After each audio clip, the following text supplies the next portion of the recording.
d'entrer sous toutes nos ovations. Au nom des cofondateurs et de tous les cadres de JPR, nous vous demandons pardon pour des raisons évidentes, parmi lesquelles les embouteillages de ce week-end par-ci, par-là.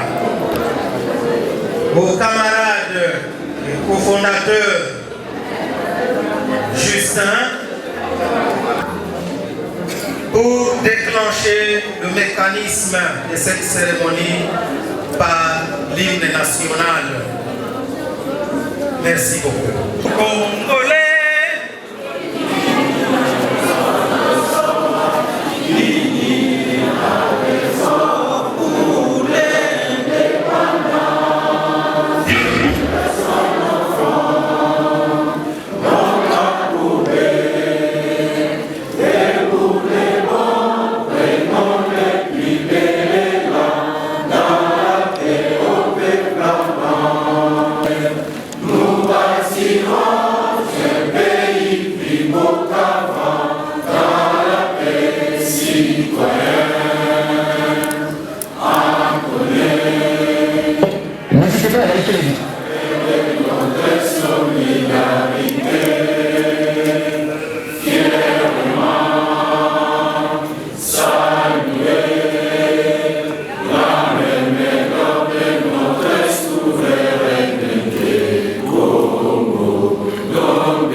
Padre Père, nous t'élevons, nous te bénissons et nous te rendons grâce, puisque tu es en Dieu au-dessus de tout.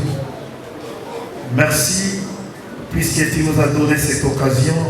Et ta parole déclare que là où ton peuple est assemblé, c'est là que tu fais couler tes bénédictions. Et nous croyons fortement que c'est dans et tous les cadres et tout le monde qui est arrivé dans ces lieux, afin que, Seigneur, nous puissions tous être les bénéficiaires de ta grâce. Toi, laisse que JPR puisse être poussé de l'avant à cause. Merci beaucoup. À ce moment, nous donnons le programme de la sortie officielle Juste Patriote pour la République. Accusé un léger retard de plus ou moins 55 minutes et récupéré en suivant les canevas ci-après. L'hymne national est déjà exécuté fidèlement. La prière vient d'avoir lieu. Maintenant, nous allons inviter le camarade Justin Tabalo. Il va passer ici devant pour circonscrire la journée. La résolution, la présentation des distingués invités par, mais s'il le souhaite, il pourra le faire au moment où il va pouvoir. La résolution d'élection du président national, il connaît très bien. Ensuite, il y aura la remise des insignes chez l'honorable Myrine Grégoire de JPR.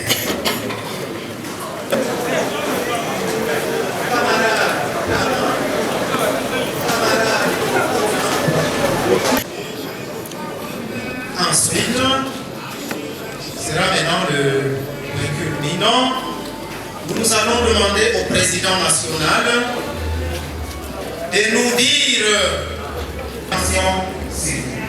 JPR,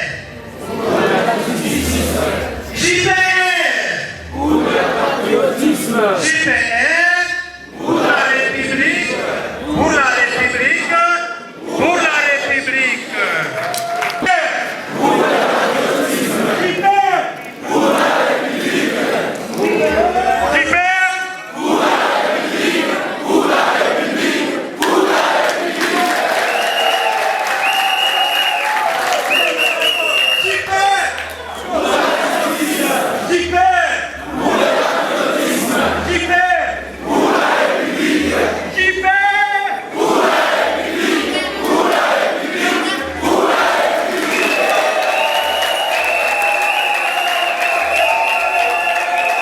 Mais juste patriote pour la République, en sigle JPR. Donc se poserait la question de savoir pourquoi aujourd'hui seulement. Est-ce que ce n'est pas par opportunisme que nous sommes là pendant que nous approchons l'étape électorale? Eh bien, cela n'est pas question. JPR n'a pas été créé dans la précipitation comme on peut le penser. JPR est créé par arrêté ministériel numéro 25, ministère DK, bar ADK, bar 038, bar 2022 du 16 mars 2022.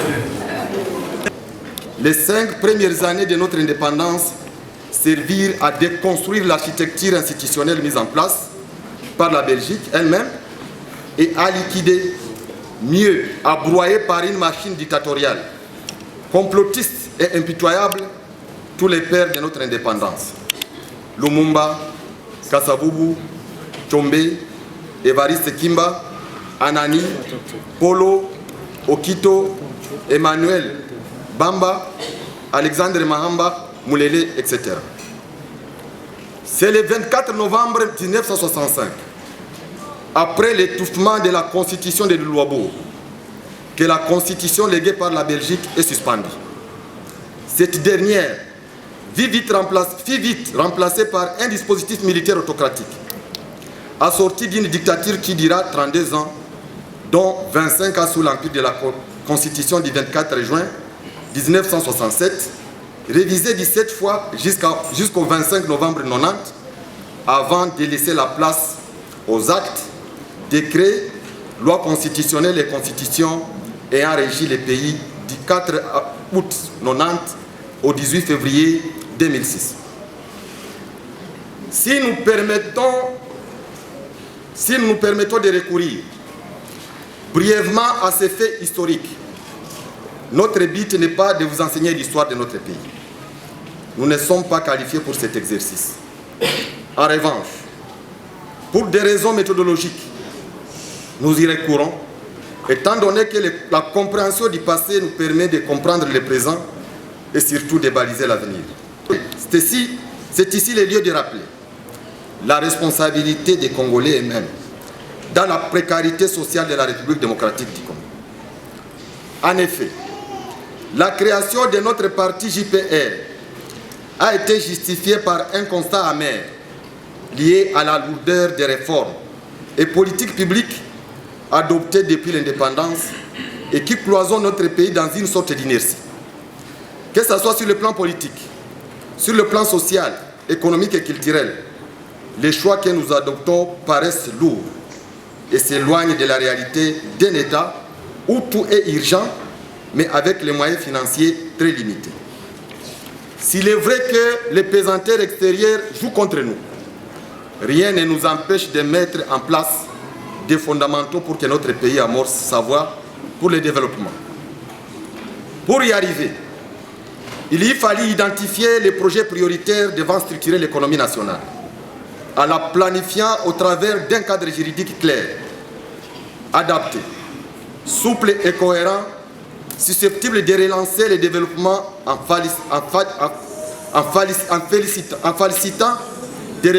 facilitant des réformes qui n'exposent pas l'État à des dépenses inutiles. À ce sujet, point d'un besoin de vous rappeler que notre pays vit grâce aux infrastructures héritées de la colonisation. Les tracés des routes nationales, provinciales et des dessertes agricoles, la plupart des bâtiments administratifs, la voie ferroviaire, la plupart des infrastructures sanitaires et même préparer, déployer et exécuter le plan de mise en œuvre, de mise en valeur de sa colonie.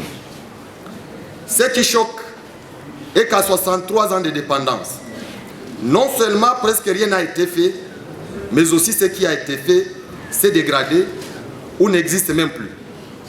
Loin de nous l'idée de faire l'apologie de la colonisation, qui reste mal impardonnable.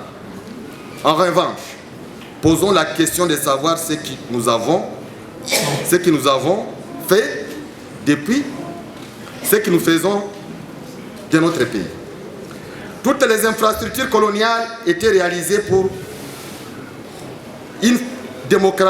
un peuple dont la démocratie et les besoins de l'époque dépendaient.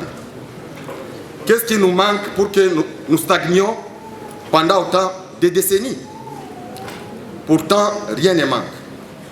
Dieu créateur nous a tout donné, au point qu'il est possible qu'il se fâche contre des gens qui ont choisi de passer des nuits et des journées entières à prier pour qu'il leur donne ce qu'ils ont déjà.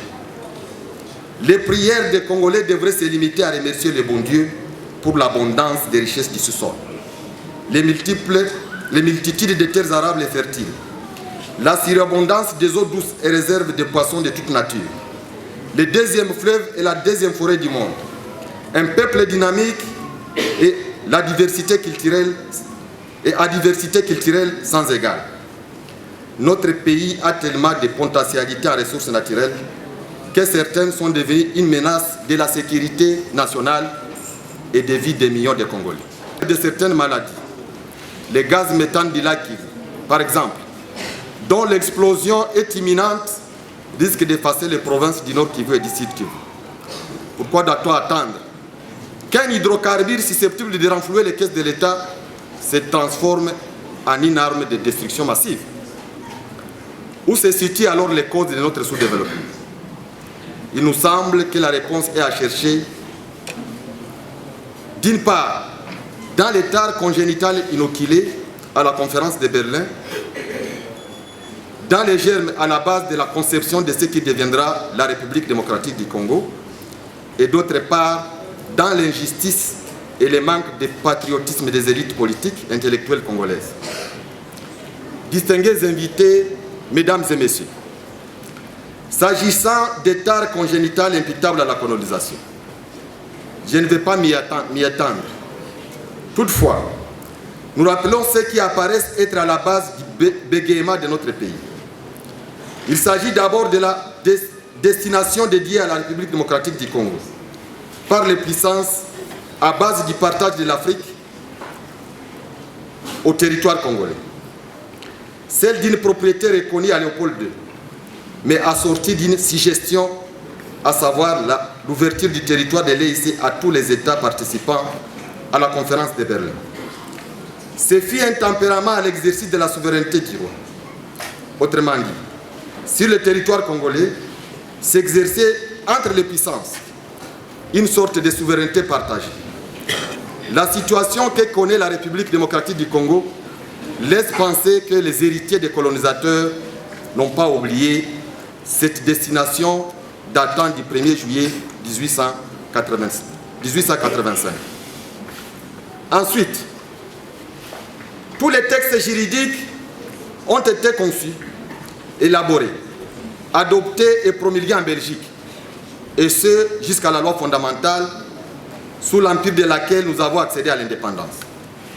Notre pays souffre aujourd'hui du cancer congénital du mimétisme. La constitution de Louloabo n'avait pas échappé au copier-coller. Ce qui étonne est que, alors que tous les belligérants qui ont négocié à City, armes à la main, avaient l'occasion de produire une constitution innovante et adaptée au substrat culturel et social de la République démocratique du Congo, ils ont choisi de doter notre pays d'une constitution polyarchique qui organise une surreprésentation du peuple très dépensière au sein des entités administratives. Cette constitution promulguée le 18 février 2006 est en grande partie à la base des problèmes et instaure un dispositif de gestion très lourd, reflet de la belligérance et de la diversité de ses géniteurs, et ne résume pas cependant la vie et la survie de toute une nation. Depuis 17 ans, les élections présidentielles, législatives et provinciales ont été organisées. Et le constat est que les grandes préoccupations de la population restent les mêmes.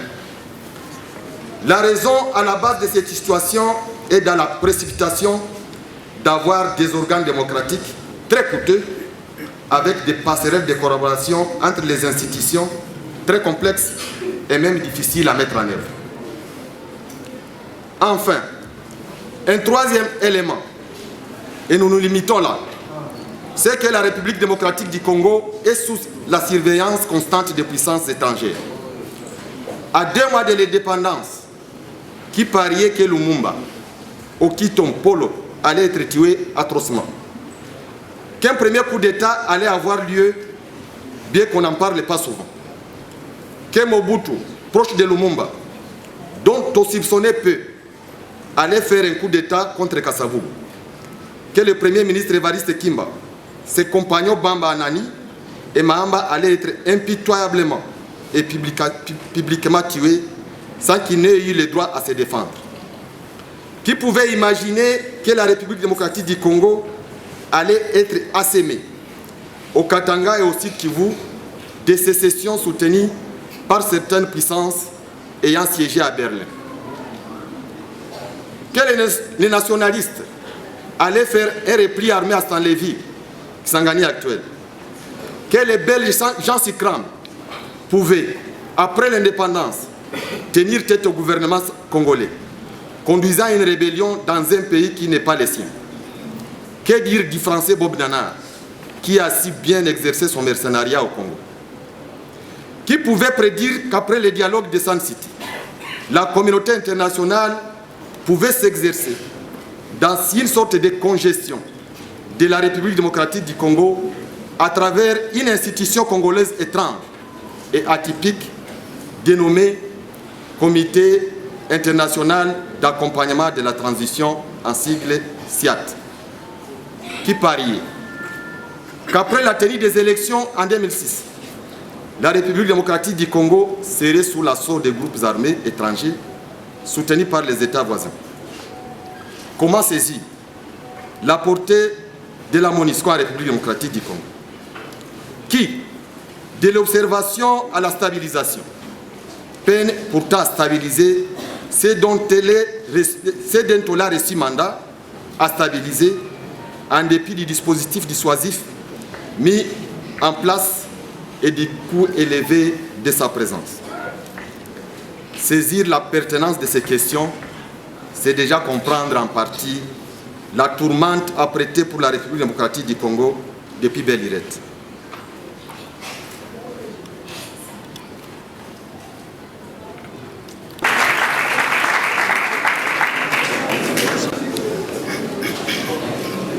Une autre part de responsabilité et de vérité concernant l'effritement des conditions existentielles des Congolais et dans la crise de conscience des élites congolaises que nous sommes. Le mal congolais trouve fondamentalement son essor dans l'injustice et l'érosion du patriotisme. C'est sur base de ces constats que nous avons initié notre parti politique Juste Patriote pour la République. C'est ici l'occasion, avant d'insister sur le rôle des élites congolaises dans le sous-développement de notre pays, d'expliquer le sens qu'il convient de donner au groupe de mots qui composent sa dénomination. Pourquoi avons-nous choisi juste au pluriel? C'est parce que notre pays est à la quête de la justice depuis sa création. Toutes les péripéties qu'elle a connues sont les fruits de l'injustice. La colonisation, la traite, l'annexion du Congo à la Belgique, les lois iniques et imposées, l'indépendance piégée, les commérages et l'instrumentalisation des élites dirigeantes intellectuelles, les sécessions, les coups d'État assortis des exécutions sommaires, la dictature, les rébellions et la mauvaise gouvernance sont des conséquences de l'injustice. La justice comme valeur universelle et comme service judiciarisé sont des défis auxquels tous les États du monde font face. S'il y a des Congolais qui ont signé un pacte d'amour avec l'injustice, il y en a aussi qui, en dépit de la situation délétère qu'ils traversent, font de la justice leur art de beauté. Les JPR voudraient construire une société juste, avec des femmes et des hommes justes, une administration publique neutre et de développement. Être juste, c'est reconnaître qu'être indûment riche, au milieu des pauvres, c'est choisir d'être plus pauvre que les pauvres, même à travers sa progéniture, car aucune nature ne peut accepter qu'on réalise son bonheur seul et au dos des autres.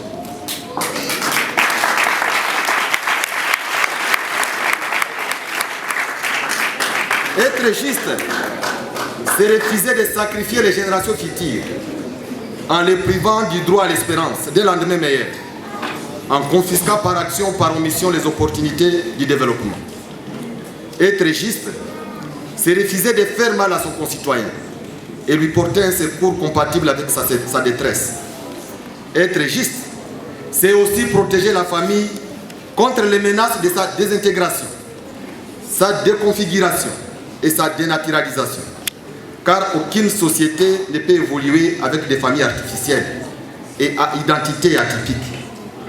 Être juste, c'est poser des actes dans leur justesse, dans la transparence, sans intention de nuire la République, ses institutions, ses dirigeants, ses voisins et autrui.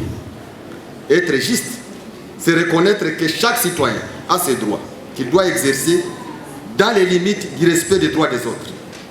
Être juste, c'est défendre la justice, promouvoir le travail, la paix et la liberté.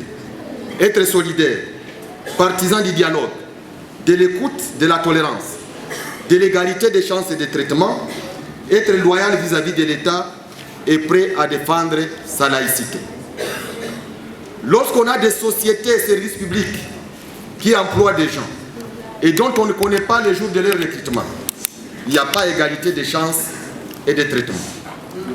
Être juste passe par la liberté d'entreprendre ou d'entreprise, reconnue aux personnes morales, y compris l'État, ou physiques, privées, des dentistes, des capitaux ou des banques à la recherche des profits. Mieux, des super profits. Par contre, les communistes croient à la collectivisation des moyens de production et à la planification de l'économie par l'État. Les privés n'ont pas une marge de manœuvre. Le socialisme, tout en défendant l'intérêt général, si les intérêts privés, tend à couper la poire en deux en proposant une économie qui permet la concertation entre l'État et les privés. Les libéraux, quant à eux, défendent également l'intérêt général, mais réquisent toute idée de concertation entre les acteurs privés et de l'économie et l'État. Les sociodémocrates, tout en soutenant une économie concertée, donnent la primauté au peuple de choisir ses dirigeants. Le point d'intersection de toutes ces doctrines est que, semble-t-il, les uns et les autres se battent pour réaliser le bien-être et le progrès de leurs États. Sans nous engager dans la polémique doctrinale, nous nous faisons une évidence que le progrès est le dénominateur commun de toutes les doctrines. Le reste n'est que modalité de mise en œuvre. Tous les pays développés ne partagent pas la même idéologie, mais chacun a su réaliser ses rêves par sa foi en sa doctrine, en tenant compte de ses besoins et de son environnement propre. Ceux qui nous imposent des doctrines nous imposent également des identités. Pays du tiers-monde, pays pauvres et très endettés, pays en voie de développement, pays sous-développés, pays fragiles, etc. Toutes ces identités insinuent qu'on n'avance pas à cause des économies et des politiques publiques inadéquates. Nous pensons que par le progressisme pragmatique, on peut changer la situation. Le progressisme vient du verbe progresser. Les dictionnaires, les labels, pour tous, indiquent que progresser, veut dire se développer ou être en progrès. Progresser est donc un mouvement qui charrie des améliorations quantitatives et qualitatives d'une situation donnée. Ça peut être sur le plan politique, économique, social et culturel. Le progressisme voudrait que la République démocratique du Congo avance, qu'il ne puisse faire du surplace. En effet, être plus et mieux est un idéal pour les personnes et les États. Au demeurant, y arriver nécessite un engagement et un sacrifice. Dès lors, notre pays ne sera remis sur la voie du progrès social que si ses filles et fils prenaient conscience de travailler en ayant comme objectif primordial le bonheur collectif. Le bonheur individuel au milieu des milliers de misérables est une illusion qui sont à notre disposition. Par l'odorat, nous sentons l'odeur des produits ou matières qui polluent notre environnement. Par le goût, la saveur s'annonce. Le progressisme pragmatique enseigne que tout ce qui échappe au sens n'est ni progressiste ni pragmatique, encore moins physique. Ce qu'on ne voit pas, qu'on n'entend pas, qui échappe au toucher, dont on ne peut détecter l'odeur par l'odorat, ou qui échappe au goût, est inexistant. JPR JPR JPR Nous tendons vers la fin, s'il vous plaît.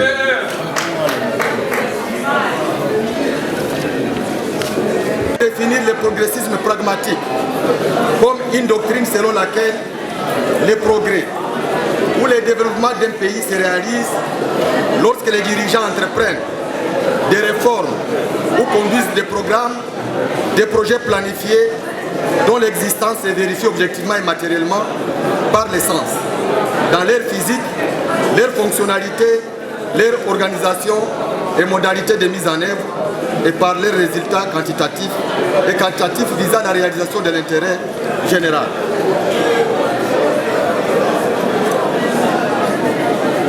Distingués invités,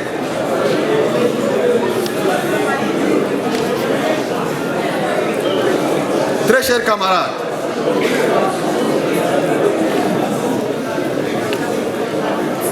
je ne peux pas terminer ces mots, en dépit de la fatigue, sans livrer l'essentiel du contenu de ce que nous avons appelé plus haut la polyarchie constitutionnelle. Comme vous le savez, notre pays compte aujourd'hui 33 villes. Et après les élections, nous aurons 33 conseils urbains, 33 secrétariats exécutifs urbains,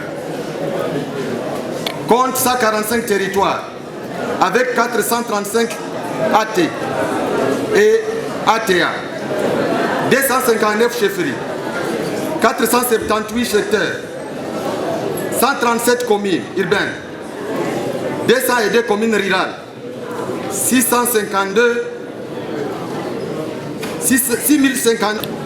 2187 quartiers, 78 855 villages. Quand vous multipliez ça par le nombre de dirigeants, vous allez voir que même si nous avons un budget de 100 milliards, le pays ne se développera jamais. Toutes les provinces sont régionalisées, dotées de la personnalité juridique et juste de la libre administration, tandis que les villes, les communes, les chefferies et les secteurs sont décentralisés, dotés également de la personnalité juridique et de l'autonomie de gestion de leurs ressources économiques, humaines, financières et techniques par les organes locaux. Les provinces ont des compétences exclusives et des compétences concurrentes avec le gouvernement central. Par-delà de ces entités, nous évoquons ni plus ni moins que la vie de la République exprime sa souveraineté, sa puissance publique et donne la raison d'être de son intégrité des territoires grâce à ces entités. Le problème de JPR n'est pas le nombre de ces entités, c'est plutôt la destination qui leur est donnée et les coûts financiers subséquents.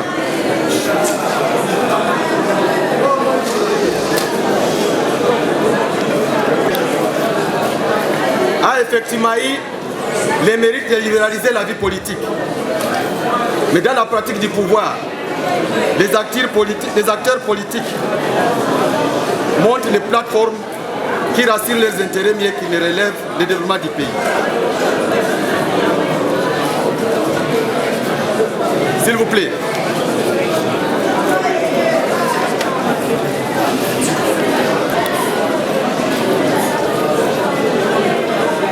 A besoin, dans un premier temps,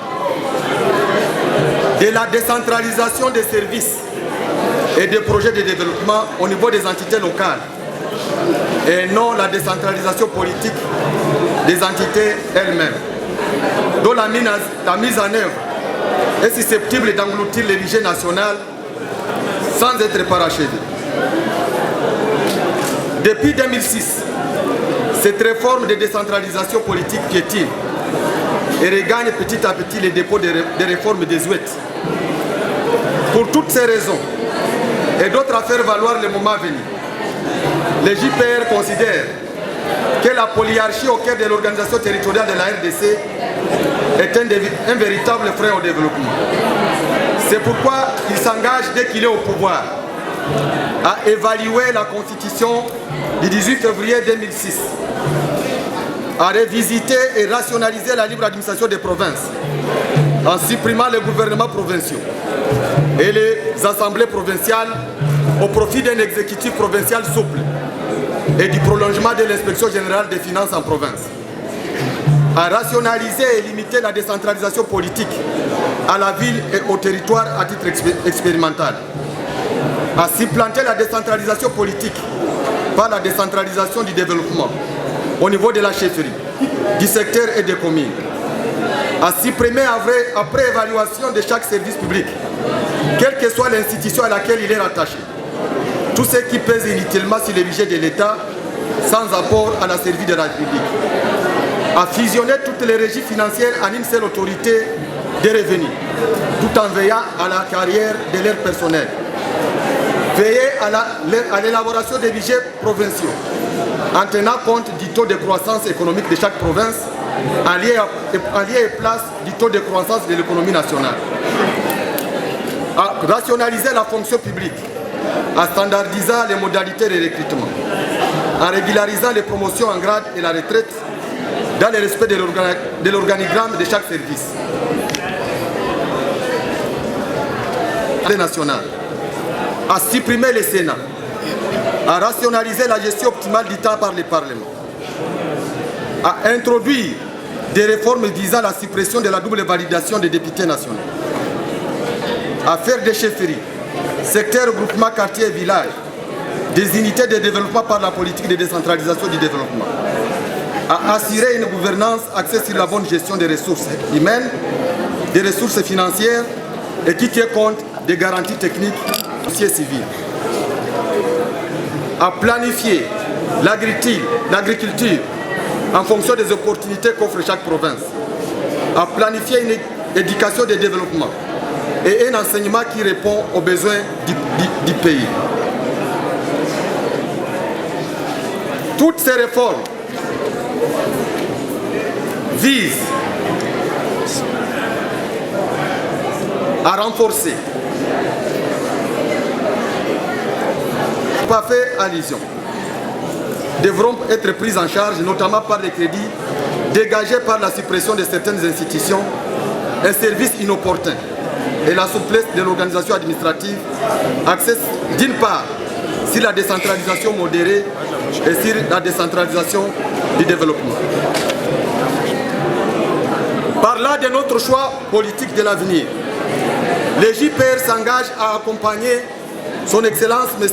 Félix Antoine Tshisekedi Tshilombo aux élections prochaines.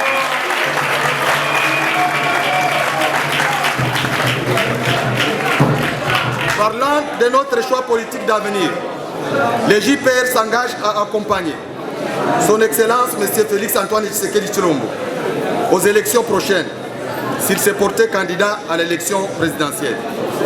À cet effet, il s'engage à jouer sa partition au sein des dispositifs électoraux par l'entremise desquels seront débattues les questions liées à la conquête et à l'exercice du pouvoir, mais aussi et surtout celle se rapportant au développement de notre pays, la République démocratique du Congo.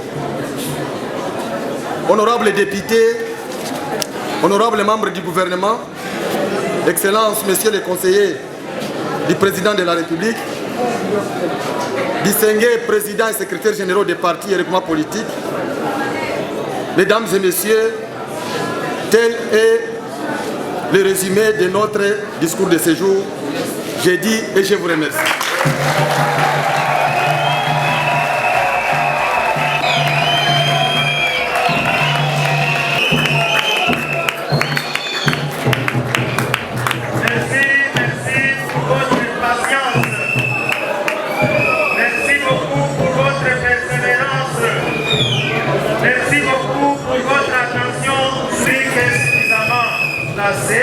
Nous demandons au groupe folklorique de nous balancer une musique. Merci.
Au cas où il est candidat.